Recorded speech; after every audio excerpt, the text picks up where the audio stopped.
Hi friends, ನಿಮ್ಮೆಲ್ಲರಿಗೂ ಕೂಡ ನಿಮ್ಮದೇ ಆಗಿರ್ತಕ್ಕಂಥ ಯೂಟ್ಯೂಬ್ ಚಾನಲ್ ಸ್ಟಡಿ ವಿತ್ ಪರಶುರಾಮ್ಗೆ ಸ್ವಾಗತ ಅಂತ ಹೇಳ್ತಾ ಇಂದಿನ ವಿಡಿಯೋದಲ್ಲಿ ನಾನು ಮನೆಗಣತಿ ಮಾಡುವಾಗ ಕೇಳ್ತಕ್ಕಂಥ 34 ಪ್ರಶ್ನೆಗಳು ಯಾವ್ಯಾವು, ಅವುಗಳಿಗಿರ್ತಕ್ಕಂಥ ಶಾರ್ಟ್ ಆಗಿರ್ತಕ್ಕಂಥ ಆನ್ಸರ್ಸ್ ಏನು, ಎಲ್ಲೆಲ್ಲಿ ಯಾವ ಥರದ ವಿಧದ ಪ್ರಶ್ನೆಗಳಿಗೆ ನಾವು ಕೂಡುಗಳನ್ನು ಮಾಡಬೇಕು ಅನ್ನೋದನ್ನು ಡೀಟೇಲ್ ಆಗಿ ಹೇಳ್ತೀನಿ. ವಿಡಿಯೋನ ಲೈಕ್, ಶೇರ್ ಮತ್ತು ಸಬ್ಸ್ಕ್ರೈಬ್ ಮಾಡೋದನ್ನು ಮಾತ್ರ ಮರೆಯದಿರಿ ಅಂತ ಹೇಳ್ತಾ ಬನ್ನಿ ಹಾಗಾದರೆ ಈ ವಿಡಿಯೋವನ್ನು ಶುರು ಮಾಡೋಣ.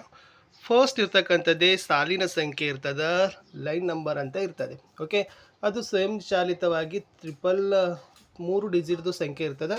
ಅದು ವಿಶೇಷವಾಗಿ 001 ಅಂತಲೂ ಕೂಡ ನೀವೇನು ಮಾಡ್ಬೋದು, ಹಾಕ್ಬೋದು, ಅದು ಕೂಡ ತಗೊಳ್ತದೆ.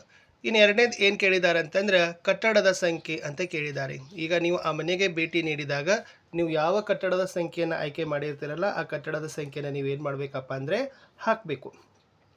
ಕಟ್ಟಡದ ಸಂಖ್ಯೆಯನ್ನು ನಮೂದಿಸಿ ಅಥವಾ ಆಯ್ಕೆ ಮಾಡಿ. ಕಟ್ಟಡದ ಸಂಖ್ಯೆ ಒಂದೇ ಆದರೆ ನೀವೇನು ಮಾಡಬೇಕು, ಪುನರಾವರ್ತನೆಯನ್ನು ಮಾಡಬೇಕು. ಫಾರ್ ಎಕ್ಸಾಂಪಲ್, ಒಂದು ಕಟ್ಟಡದಲ್ಲಿ 2 ಜನಗಣತಿ ಮನೆ ಇದ್ದರೆ ಇಲ್ಲಿ ಪುನರಾವರ್ತನೆ ಅಂತಕ್ಕಂಥದ್ದು ಎಲ್ಲ ಗಣತಿ ಆದಮೇಲೆ ಬರ್ತದೆ.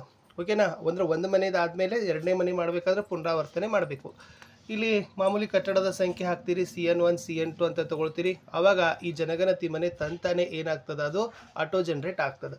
ಇದು 4 ಡಿಜಿಟ್ ನಂಬರ್ ಇರ್ತದೆ. ಸೊ 0001 ಅಂತ ಒಂದನೇ ಮನೆಗೆ ಏನಾಗ್ತದಪ್ಪ ಅಂದ್ರೆ ಅದೇ ಆ್ಯಪ್ ಏನಾಗ್ತದೆ, ಸ್ವಯಂ ಚಾಲಿತವಾಗಿ ಅಂಕಿಗಳನ್ನು ಕೊಡ್ತದೆ. ಸೊ ಕೊಟ್ಟಿದ ನಂತರ ನೀವೇನು ಮಾಡಬೇಕು, ಮತ್ತೆ ಜನಗಣತಿ ಮನೆ ಸಂಖ್ಯೆ ಹಾಕಿದ ನಂತರ ಹೊಸದು, ಓಕೆ, ಅದು ಪುನರಾವರ್ತಿಸಿ ಹೊಸದು ಮುಂದಿನ ಪುನರಾವರ್ತಿಸಿ ಅಂದರೆ ಅದೇ ಕಟ್ಟಡದಲ್ಲಿರ್ತಕ್ಕಂಥ ಇನ್ನೊಂದು ಜನಗಣತಿ ಮನೆಗೆ ಸಂಬಂಧಪಟ್ಟಿರ್ತಕ್ಕಂಥ ಆಪ್ಷನ್ ಕೊಟ್ಟಿದ್ದಾರೆ. ಒಂದೇ ಕಟ್ಟಡದಲ್ಲಿ ಹೆಚ್ಚು ಮನೆಗಳನ್ನು ಬಂದಿದ್ದರೆ ರಿಪೀಟ್ ಆಪ್ಷನ್ಸ್ಗಳನ್ನು ಬಳಸಿರಿ. ಸೊ ಒಂದೇ ಕಟ್ಟಡದಲ್ಲಿ ಹೆಚ್ಚು ಮನೆಗಳಿದ್ದರೆ ಜನಗಣತಿ ಮನೆ ಇದ್ದರೆ ಪುನರಾವರ್ತನೆ ಕೊಡಬೇಕು, ಇಲ್ಲಾಂದರೆ ಹೊಸದು ಅಂತ ಟೈಪ್ ಮಾಡಿ ಮುಂದಿನ ಹಂತಕ್ಕೆ ಹೋಗಿ. ಇಲ್ಲಿ ಒಂದೇ ಕಟ್ಟಡದಲ್ಲಿ ಹಲವು ಮನೆಗಳಿದ್ದರೆ ಪುನರಾವರ್ತನೆ ಬಟನ್ ಬಳಸಬೇಕು. ಹೊಸ ಕಟ್ಟಡವನ್ನು ದಾಖಲಿಸುವಾಗ ನ್ಯೂ ಬಟನನ್ನು ಒತ್ತಬೇಕು. ಓಕೆ, ಸೊ ನೀವು ಹೊಸ ಕಟ್ಟಡವನ್ನು ಮಾಡಬೇಕಾದ್ರೆ ನ್ಯೂ ಮಾಡಬೇಕು. ಒಂದೇ ಕಟ್ಟಡದಲ್ಲಿ ಹಲವು ಜನಗಣತಿ ಮನೆಗಳಿದ್ದರೆ ಪುನರಾವರ್ತನೆಯನ್ನು ಹೊಡಿತಾ ಹೋಗಬೇಕು.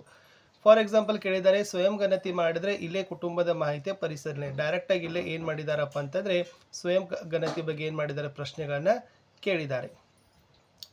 ಇಲ್ಲೇನೇ ಬರ್ತದೆ ಅದು ಆಪ್ಷನ್, ಸ್ವಯಂ ಗಣತಿ ಬರ್ತದೆ. ಅವ್ರು ಮಾಡಿದರೆ 1 ಅಂತ ಬರಿಬೇಕು, ಮಾಡದೇ ಇತ್ತಂದರೆ 2 ಅಂತ ಬರಿತೀರಿ, ಎಸ್ ಅಥವಾ ಇಲ್ಲ. ನೆಕ್ಸ್ಟ್ ಮನೆ ಬಳಕೆ ಬರ್ತದೆ, ವಾಸ ಇದೇನೋ ವಾಸೇತರ ಅಂತ ಕೇಳ್ತಾರೆ. ಓಕೆ, ಅದು ತೋರಿಸ್ತದೆ. ಆಮೇಲೆ ಇದು ಸ್ವಯಂ ಗಣತಿದ್ದು. ಈ ಸ್ವಯಂ ಗಣತಿಯ ಎಲ್ಲ ಮಾಹಿತಿಗಳನ್ನು ನಾವು ಮುಖ್ಯಸ್ಥರಿಗೆ ಓದಿ ಹೇಳ್ತೀವಿ, ಅವಾಗ ಅವ್ರು ತಿದ್ದುಪಡಿ ಮಾಡಂದರೆ ಎಡಿಟನ್ನು ಮಾಡಬೇಕು. ಆಮೇಲೆ ಇಲ್ಲ ಅಂತಂದರೆ ಡೈರೆಕ್ಟ್ ನೀವು ಸಬ್ಮಿಟ್ ಮಾಡ್ತೀವಿ. ಇನ್ ಕೇಸ್ ಐಡಿನೇ ಹೊಂದಾಣಿಕೆ ಆಗಲಿಲ್ಲ ಅಂತಂದರೆ ಅವಾಗ ನೀವೇನು ಮಾಡಬೇಕು, ಮತ್ತೆ ಗಣತಿಯನ್ನು ಮಾಡಬೇಕು ಕುಟುಂಬದ್ದು. ಓಕೆ, ಏನಾದರೂ ಕೆಲವೊಂದು ಸರಿ ಡಿಜಿಟ್ಗಳು ಅವ್ರು ಬರೆದಿಡುವಾಗ ಏನೋ ತಪ್ಪಾಗಿರ್ತದೆ, ಅವಾಗ ಅದ್ರ ಜೊತೆಗೆ ಸಮಸ್ಯೆ ಆಗಲಾರ್ದೆ ಡೈರೆಕ್ಟಾಗಿ ನಾವು ಏನು ಮಾಡಬೇಕು, ಗಣತಿಯನ್ನು ಮಾಡಬೇಕು. ಇನ್ನು 4ನೇ ಪ್ರಶ್ನೆಗೆ ಇರ್ತಕ್ಕಂಥದ್ದು ಏನಿದೆ ಅಂತಂದರೆ ನೆಲಕ್ಕೆ ಬಳಸುವ ಪ್ರಧಾನ ಸಾಮಗ್ರಿಗಳು ಅಂತ ಕೇಳಿದ್ದಾರೆ. ಇಲ್ಲಿದೆ ಪ್ರಶ್ನೆಗಳು. 4ನೇ ಪ್ರಶ್ನೆ ನೆಲ ಅಂದ್ರೆ ಈ ಅವರ ಮನೆಯಲ್ಲಿರ್ತಕ್ಕಂಥ ನೆಲಕ್ಕೆ ಏನು ಬಳಸಿದ್ದಾರೆ, ಮಣ್ಣ, ಮರ, ಸುಟ್ಟ ಇಟ್ಟಿಗೆ, ಕಲ್ಲು, ಸಿಮೆಂಟ್, ಮೊಸಾಯಿಕ್, ನೆಲದ ಟೈಲ್ಸ್ ಈ ಥರ ಅದನ್ನು ಹಾಕ್ತೀರಿ.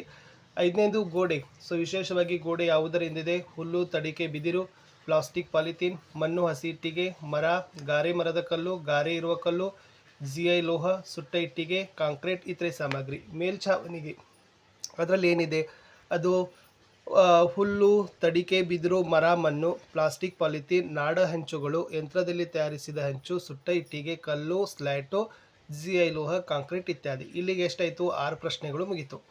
ನೆನಪಿರಲಿ, ಒಂದು ಮನೆಯಲ್ಲಿ ಒಂದಕ್ಕಿಂತ ಹೆಚ್ಚು ಕುಟುಂಬಗಳಿದ್ದರೆ ಮೊದಲ ನಿರ್ಮಾಣ ಸಾಮಗ್ರಿಗಳ ವಿವರಗಳನ್ನೇ ದಾಖಲಿಸಬೇಕು. ಫಾರ್ ಎಕ್ಸಾಂಪಲ್ ಏನಾಗಿರ್ತದೆ, ಮುಂದೆ ಹಂಚಿನ ಮನೆ ಇರ್ತದೆ, ಹಿಂದಗಡೆ ಏನಾಗಿರ್ತದೆ, ಸ್ಲ್ಯಾಬ್ ಮನೆ ಇರ್ತದೆ.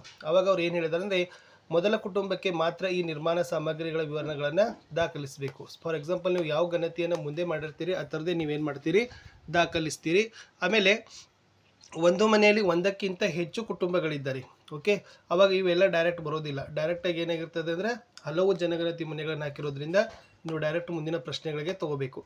ಇಲ್ಲಿ ಕೇಳಿದ್ದಾರೆ, ಬೀಗ ಹಾಕಿದ ಅಥವಾ ಖಾಲಿ ಇರುವ ಜನಗಣತಿ ಮನೆಗಳಿಗೆ ಈ ನಿರ್ಮಾಣ ಸಾಮಗ್ರಿಗಳ ಪ್ರಶ್ನೆಗಳನ್ನ ಕೇಳುವಂತಿಲ್ಲ, ಅದನ್ನು ಬಿಟ್ಟು ಬಿಡಬೇಕು. ಸೊ ಕೀಲಿ ಹಾಕಿದರೆ ಅಥವಾ ಖಾಲಿ ಇದ್ದರೆ ಇವುಗಳನ್ನು ಏನು ಕೇಳೋ ಹಾಗಿಲ್ಲ.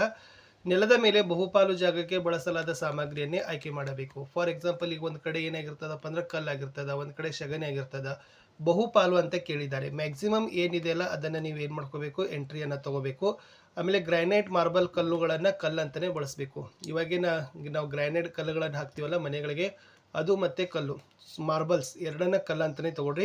ಗೋಡೆಯ ಹೆಚ್ಚಿನ ಭಾಗವನ್ನು ನಿರ್ಮಿಸಲಾದ ಬಳಸಲಾದ ಸಾಮಗ್ರಿಯನ್ನು ಪರಿಗಣಿಸಬೇಕು.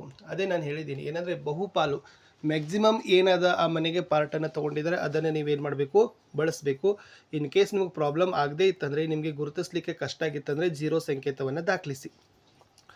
ನೆಕ್ಸ್ಟ್, ಜನಗಣತಿ ಮನೆಯನ್ನು ಯಾವ ಉದ್ದೇಶಕ್ಕಾಗಿ ಬಳಸಲಾಗಿದೆ? ಇಲ್ಲಿದೆ ಅದು 7ನೇ ಪ್ರಶ್ನೆ. ಅವಾಗ ನೀವು ಏನು ಮಾಡಬೇಕು, ವಾಸ ಅದನೋ, ವಾಸ ಹಾಗೂ ಇತರೆ ಬಳಕೆ ಅದನೋ, ಅಂಗಡಿ ಮತ್ತು ಕಚೇರಿ, ಶಾಲೆ ಕಾಲೇಜು, ಕಾರ್ಖಾನೆ, ಪೂಜಾ ಸ್ಥಳ, ಇತರೆ ವಾಸೇತರ ಬಳಕೆ ಖಾಲಿ. ಸೊ ಅವಾಗ ನೀವೇನು ಮಾಡಬೇಕು, ಅದನ್ನು ತೋರಿಸ್ಬೇಕು. 8ನೇ ಪ್ರಶ್ನೆ, ಜನಗಣತಿ ಮನೆ ಸ್ಥಿತಿ ಹೇಗಿದೆ? ಉತ್ತಮವಾಗಿದೆಯೋ, ವಾಸಕ್ಕೆ ಯೋಗ್ಯವಾಗಿದೆಯೋ, ಶಿಥಿಲವಾಗಿದೆಯೋ? ಅದನ್ನು ಬರೀರಿ. ಬರೆದು ಅದನ್ನು ಮತ್ತೆ ಮುಂದಿನ ಅಂತಲೇ ನೀವು ಹೋಗಬೇಕು, ಜಂಪ್ ಮಾಡುವಂಗಿಲ್ಲ. ಇಲ್ಲಿ 2 ಪ್ರಮುಖ ಚೆಕ್ ಬಾಕ್ಸ್ಗಳನ್ನು ನೀಡಲಾಗಿದೆ. ಸಂಸ್ಥಾರೂಪ, ಬೀಗ ಹಾಕಲಾಗಿದೆ. ಸೊ ಸಂಸ್ಥಾರೂಪ ನಿಮಗೆ ಗೊತ್ತಿದೆ 999, ಬೀಗ ಹಾಕಲಾಗಿದೆ ಅಂದರೆ ಲಾಕ್ಡ್. ಸೊ ಬೀಗ ಹಾಕಲಾಗಿದೆ ಅಂದರೆ ನೋಡಿರಿ, ಮನೆಗೆ ಬೀಗ ಹಾಕಿರೋದು ಕಂಡು ಬಂದರೆ ಈ ಆಯ್ಕೆಯನ್ನು ಟಿಕ್ ಮಾಡಬೇಕು. ಸೊ ಮನೆಗೆ ಏನಾದರೂ ಬೀಗ ಲಾಕ್ ಮಾಡಿದರೆ ಇದನ್ನು ಟಿಕ್ ಮಾಡ್ತೀರಿ. ಮುಂದಿನ ಎಲ್ಲ ಪ್ರಶ್ನೆಗಳು ನಿಮ್ಮದನ್ನು ಬಿಟ್ಟು ಬಿಡುತ್ತದೆ. ಆವಾಗ ಡೈರೆಕ್ಟ್ ಲಾಕ್ ಮಾಡಿದ ನಂತರ ಮುಂದಿನ ಏನೂ ಕ್ವಶನ್ಸ್ ಕೇಳೋದಿಲ್ಲ, ಕೊನೆಯ ಪ್ರಶ್ನೆಗೆ ನ್ಯಾವಿಗೇಟ್ ಮಾಡ್ತದೆ. ಸೊ ಡೈರೆಕ್ಟ್ ಅದು ಏನು ಮಾಡ್ತದಪ್ಪ ಅಂದ್ರೆ ಪ್ರಶ್ನೆ ಸಂಖ್ಯೆ 34ಕ್ಕೆ ಕರೆದುಕೊಂಡು ಹೋಗ್ತದೆ. ಗಣತಿದಾರರು ಕಡ್ಡಾಯವಾಗಿ ಎಲ್ಲ 34 ಪ್ರಶ್ನೆಗಳನ್ನು ಭರ್ತಿ ಮಾಡಬೇಕು. ನಿಜವಾದ ಬಳಕೆ ನಮೂದಿಸಿ ಸ್ಥಳವು ನಿಷ್ಕ್ರಿಯವಾಗ್ತದೆ. ಸೊ ನೀವು 34 ಪ್ರಶ್ನೆಗಳನ್ನ ಏನು ಮಾಡಬೇಕಪ್ಪ ಅಂದರೆ ಕೇಳಲೇಬೇಕು. ಇಲ್ಲಿ ವಾಸ ಮತ್ತು ವಾಸೇತರ ಬಗ್ಗೆ ಈ ಆಯ್ಕೆ ಮಾಡಿದಾಗಲೂ ಗಣಿತದಾರರು ಎಲ್ಲ 34 ಪ್ರಶ್ನೆಗಳನ್ನು ಆಯ್ಕೆ ಮಾಡಬೇಕು. ಜೊತೆಗೆ ಇಲ್ಲಿ ನಿಜವಾದ ಬಳಕೆಯನ್ನು ಕಡ್ಡಾಯವಾಗಿ ನಮೂದಿಸಬೇಕು. ನೀವು ವಾಸ ಹಾಗೂ ಇತರೆ ಬಳಕೆ ಅಂತ ಆಯ್ಕೆ ಮಾಡಿದರೆ ಎಲ್ಲ ಪ್ರಶ್ನೆಗಳನ್ನು ಕೇಳಬೇಕು. ಸಂಸ್ಥಾ ರೂಪದ ಕಟ್ಟಡ ಇದೆ. ಇಲ್ಲಿ ನೋಡಿ, ಸಂಸ್ಥಾ ರೂಪ ಕಟ್ಟಡ ಅಂದ್ರೆ ಹಾಸ್ಟೆಲ್, ವೃದ್ಧಾಶ್ರಮ ಇವೆಲ್ಲ ಬರ್ತಾವೆ. ಇಲ್ಲಿ ಕೇವಲ ಪ್ರಶ್ನೆ 11ರವರೆಗೆ ಮಾತ್ರ ಕೇಳಬೇಕು. ಓಕೆ. ಆಮೇಲೆ ತಾನಾಗೆ ಪ್ರಶ್ನೆ 9ರಲ್ಲಿ ಸಂಸ್ಥಾ ರೂಪದ ಕಟ್ಟಡದ ಮನೆ ಏನಾಗಿರ್ತದೆ 999 ಅಂತ ಸ್ವಯಂಚಾಲಿತವಾಗಿ ನಮೂದಾಗ್ತದೆ. ಮುಂದಿನ ಪ್ರಶ್ನೆಗಳದು ಕೇಳೋದಿಲ್ಲ. ಇನ್ನು ಕುಟುಂಬದ ಸಂಖ್ಯೆ ಅಂತ ಕೇಳಿದ್ದಾರೆ. ಕುಟುಂಬದಲ್ಲಿ ಸಾಮಾನ್ಯವಾಗಿರುವ ವ್ಯಕ್ತಿಗಳ ಒಟ್ಟು ಸಂಖ್ಯೆ. ಓಕೆ. ನೆಕ್ಸ್ಟ್, ಕುಟುಂಬದ ಮುಖ್ಯಸ್ಥರ ಹೆಸರು. ಇಲ್ಲಿ ಬರೋಣ ಏನಾಗ್ತದೆ ಅಂದರೆ ಕುಟುಂಬದ ಸಂಖ್ಯೆ ಅದೇ ತಾನಾಗೇನೆ ಜನ್ರೇಟ್ ಮಾಡ್ಕೋತದ. ಓಕೆ. ಅಪ್ಲಿಕೇಶನ್ನೇ ತಗೋತದ, ಅದು 3 ಅಂಕಿ ಇರ್ತದೆ. ಆಮೇಲೆ ಜಸ್ಟ್ ನೀವು ಕೆಳಗೆ ಏನು ಮಾಡಬೇಕು, ಅಲ್ಲಿರ್ತಕ್ಕಂಥ ಸಾಮಾನ್ಯವಾಗಿ ವ್ಯಕ್ತಿಗಳ ಒಟ್ಟು ಸಂಖ್ಯೆ, ಆ ಒಂದು ಜನಗಣತಿ ಮನೆಯಲ್ಲಿ ಇರ್ತಕ್ಕಂಥ ಒಟ್ಟು ಸಂಖ್ಯೆ. ಓಕೆ, ಅದನ್ನು ನೀವು ಇಲ್ಲಿ ಬರೀತೀರಿ. ಆಮೇಲೆ ಮುಖ್ಯಸ್ಥರ ಹೆಸರು ಇರ್ತದೆ, ಅದನ್ನು ನೀವೇನು ಮಾಡ್ತೀರಿ, ಇಂಗ್ಲೀಷ್ನಲ್ಲೋ ಅಥವಾ ಕನ್ನಡದಲ್ಲಿ ನಾವು ಟೈಪ್ ಮಾಡ್ತೀರಿ. ಅಲ್ಲಿ ಏನಾಗಿರ್ತದೆ, ಕೀಬೋರ್ಡ್ ಬರ್ತದೆ. ಓಕೆನಾ? ಎಸ್. ನೆಕ್ಸ್ಟ್, ಲಿಂಗ. ಯಾರ್ದು ಲಿಂಗ ಹಾಕಬೇಕು? ಮುಖ್ಯಸ್ಥನ ಲಿಂಗ ಹಾಕಬೇಕು. ಸೊ ನೀವು ಯಾರ ಹೆಸರು ಬರೆದಿರ್ತಿರಲ್ಲ ಅವರು ಲಿಂಗ ಇದೆ. 12ನೇ ಆಪ್ಷನು ಗಂಡು 1, 2 ಹೆಣ್ಣು, 3 ಮಂಗಳಮುಖಿ ವ್ಯಕ್ತಿ. ನೆಕ್ಸ್ಟ್ 13ರಲ್ಲಿ ಆ ಕುಟುಂಬದ ಮುಖ್ಯಸ್ಥ ಇದ್ದಾರಲ್ಲ, ಆ ಕುಟುಂಬದ ಮುಖ್ಯಸ್ಥನ ಯಾವ ಜಾತಿ ಹೇಳ್ತಾನೆ, ಅದು ಪರಿಶಿಷ್ಟ ಜಾತಿ, ಪರಿಶಿಷ್ಟ ಪಂಗಡ, ಇತರೆ. ಸೊ ನಿಮ್ಗೆ ಆಲ್ರೆಡಿ ಅದ ಜಾತಿಯ ಒಂದು ಕೋಷ್ಟಕವನ್ನು ಏನು ಮಾಡ್ತಾರೆ, ಕೊಡ್ತಾರೆ. ನೆಕ್ಸ್ಟ್ 14ನೇ ಪ್ರಶ್ನೆ, ಮನೆಯ ಮಾಲೀಕತ್ವದ ಸ್ಥಾನಮಾನ.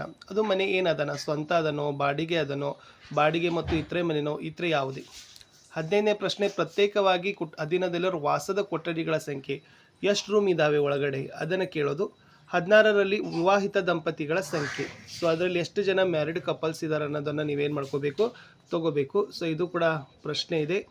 ನೆಕ್ಸ್ಟ್ 17ರಲ್ಲಿ ಕುಡಿಯೋ ನೀರಿನ ಪ್ರಧಾನ ಮೂಲ. ಅವರು ಯಾವ ಒಂದು ನೀರಿನ ಬಳಸ್ತಾರೆ? ಮೂಲದಲ್ಲಿ ಸಂಸ್ಕರಿಸಿದ ಕೊಳಾಯಿ ಅಲ್ವಾ, ಮೂಲದಲ್ಲಿ ಸಂಸ್ಕರಿಸಿದ ಕೊಳಾಯಿ ನೀರು, ಬಾವಿ, ಕೈ ಪಂಪು, ಚಿಲುಮೆ, ನದಿ, ಕೆರೆ, ಕೊಳ, ಬಾಟಲಿ ನೀರು ಇತ್ಯಾದಿ. ಇನ್ನು ಕುಡಿಯುವ ನೀರಿನ ಲಭ್ಯತೆ ಎಲ್ಲಿದೆ? 18ನೇದು ಆವರಣದ ಒಳಗೆ, ಆವರಣದ ಸಮೀಪ, ದೂರದಲ್ಲಿ. 19ನೇ ಪ್ರಶ್ನೆ, ಬೆಳಕಿನ ಪ್ರಧಾನ ಮೂಲ. ಅದು ವಿದ್ಯುತ್ ಶಕ್ತಿನೋ, ಸೀಮೆ ಎಣ್ಣೆನೋ, ಸೌರಶಕ್ತಿನೋ, ಇತರೆ ತೈಲ, ಯಾವುದೇ ಇತರೆ ಬೆಳಕಿನ ಮೂಲವಿಲ್ಲದಿರುವುದು, ಅದನ್ನು ಹಾಕಿ ಮುಂದೆ ಅಂತ ಹಾಕಿ.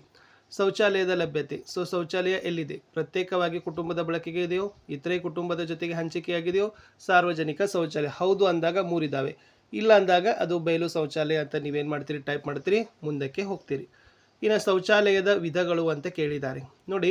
ಫ್ಲ್ಯಾಶ್ ನೀರು ಹಾಕಲಿ ಶೌಚಾಲಯಗಳನ್ನು ಸಂಪರ್ಕಿಸೋದು, ಅದು ಒಳಚರಂಡಿ ಆಯಿತು, ಸೆಪ್ಟಿಕ್ ಟ್ಯಾಂಕ್, ಇತರೆ ವ್ಯವಸ್ಥೆ, ಅವಳಿ ಗುಂಡಿ, ಏಕಗುಂಡಿ ಮತ್ತು ಸೇವಾ ಶೌಚಾಲಯ. ಆಮೇಲೆ ಲಾಸ್ಟ್ ತೆರೆದ ಚರಂಡಿಯ ಮೂಲಕ ಮಲದ ವಿಲೇವಾರಿ ಅಂತ ಇದೆ. ಸೊ ಅದನ್ನು ನೀವೇನು ಮಾಡ್ತೀರಿ ಅಂತಂದರೆ ಹಾಕ್ತೀರಿ. ಆಪ್ಷನ್ಸ್, ಪುರುಷರಿಂದ ಮಲದ ಸ್ವಚ್ಛತೆ, ಪ್ರಾಣಿಗಳಿಂದ, ಇದನ್ನು ಸೇವಾ ಶೌಚಾಲಯಗಳನ್ನು ಬಳಕೆ ಮಾಡಲಿಕ್ಕೆ ಹೋಗಬೇಡಿ ವಿಶೇಷವಾಗಿ. ಓಕೆನಾ? ಸೊ ಇಲ್ಲೇ ಮೇಲ್ಗಡೆ ಇರ್ತಕ್ಕಂಥ ಆಪ್ಷನ್ಸ್ಗಳಿದ್ದಾವೆ, ಯಾಕಂದರೆ ಈ ಸಮಸ್ಯೆಗಳನ್ನು ಮಾಡ್ಕೊಳ್ಳಿಕ್ಕೆ ಹೋಗಬೇಡಿ. ತ್ಯಾಜ್ಯ ನೀರನ್ನು ಹೊರಸಾಗಿಸಲು ಮಾಡಿರುವ ವ್ಯವಸ್ಥೆ ಹೇಗಿದೆ?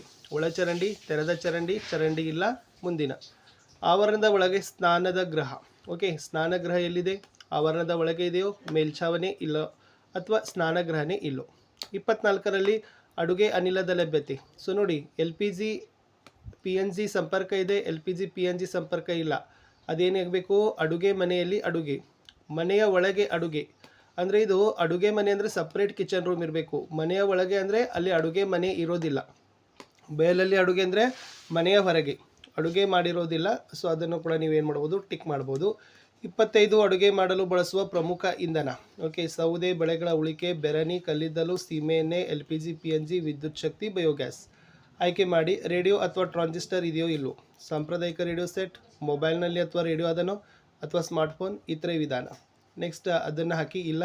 ಟೆಲಿವಿಷನ್ ಕೇಳಿದ್ದಾರೆ. ಸೊ ಟೆಲಿವಿಷನ್, ದೂರದರ್ಶನ, ಉಚಿತ ಡಿಶ್, ಕೇಬಲ್ ಸಂಪರ್ಕ, ಯಾವುದೇ ಇತರೆ ಇಲ್ಲ, ಟಿವಿನೇ ಇಲ್ಲ. 28 ಇಂಟರ್ನೆಟ್. ಸೊ ಇಂಟರ್ನೆಟ್ ಎಲ್ಲಿದೆ? ಲ್ಯಾಪ್ಟಾಪ್ ಅಥವಾ ಕಂಪ್ಯೂಟರ್, ಮೊಬೈಲ್, ಸ್ಮಾರ್ಟ್ಫೋನ್, ಇತರೆ ಸಾಧನ. ಇಂಟರ್ನೆಟ್ ಇಲ್ಲ, ಕಂಪ್ಯೂಟರ್ ಅಥವಾ ಲ್ಯಾಪ್ಟಾಪ್ ಇದೆಯೋ ಇಲ್ಲೋ ಅನ್ನೋದನ್ನು ಬಳಸಿ. ಲ್ಯಾಪ್ಟಾಪ್, ಕಂಪ್ಯೂಟರ್ 29ರಲ್ಲಿ ಕೇಳಿದ್ದಾರೆ. ಓಕೆ, ಸೊ ಅದು ಕೂಡ ಅಗದಿ ಈಸಿ. 30ರಲ್ಲಿ ಟೆಲಿಫೋನ್ ಮತ್ತು ಮೊಬೈಲ್ ಎರಡನ್ನೂ ಇರ್ತಕ್ಕಂಥದ್ದು. ಲ್ಯಾಂಡ್ಲೈನ್ ಕೇಳಿದ್ದಾರೆ, ಸ್ಮಾರ್ಟ್ಫೋನು, ಇತರೆ ಮೊಬೈಲ್ ಫೋನ್ ಎರಡೂ ಇದ್ದಲ್ಲಿ. ಇನ್ನು ಬೈಸಿಕಲ್ ಮತ್ತು ಸ್ಕೂಟರ್ ಕೇಳಿದ್ದಾರೆ. ಸೊ ಈಗ 31ರಲ್ಲಿ ಬರೀ ಬೈಸಿಕಲ್, ಮೋಟರ್, ಸ್ಕೂಟರ್ ಎರಡೂ ಇದ್ದಲ್ಲಿ 3 ಹಾಕಬೇಕು. 32ರಲ್ಲಿ ಕಾರು, ಜೀಪು, ಹೌದಿದ್ದಲ್ಲಿ 1, ಇಲ್ಲ ಇದ್ದಲ್ಲಿ 2. ಕುಟುಂಬದಲ್ಲಿ ಬಳಸುವ ಪ್ರಮುಖ ಧಾನ್ಯಗಳು. ಓಕೆ, ಯಾವುದಿದೆ ಅದರ ಊಟಕ್ಕೆ? ಅಕ್ಕಿ, ಗೋಧಿ, ಜೋಳ, ಸಜ್ಜೆ, ಮೆಕ್ಕೆಜೋಳ, ಇನ್ನಿತರೆ ಅದನ್ನು ಹಾಕಿ. ಲಾಸ್ಟ್ ಇರ್ತಕ್ಕಂಥದ್ದೇ ಮೊಬೈಲ್ ನಂಬರ್. ಸೊ ಇದು ಮೊಬೈಲ್ ನಂಬರ್ ಏನಿದೆ ಅಂದರೆ ಅವ್ರು ಕೊಡ್ಬೋದು, ಕೊಡದೇನೇ ಇರ್ಬೋದು. ಕೊಡದೇ ಇತ್ತಂದರೆ ನೀವೇನು ಮಾಡ್ಬೋದಪ್ಪ ಅಂತಂದರೆ ವಿಶೇಷವಾಗಿರ್ತಕ್ಕಂಥದ್ದು ಗಣತಿದಾರರದೇ ಹಾಕಿ ಸಲ್ಲಿಸಿದರೆ ಆ ಕುಟುಂಬದ ಜನಗಣತಿ ಮುಗೀತದೆ.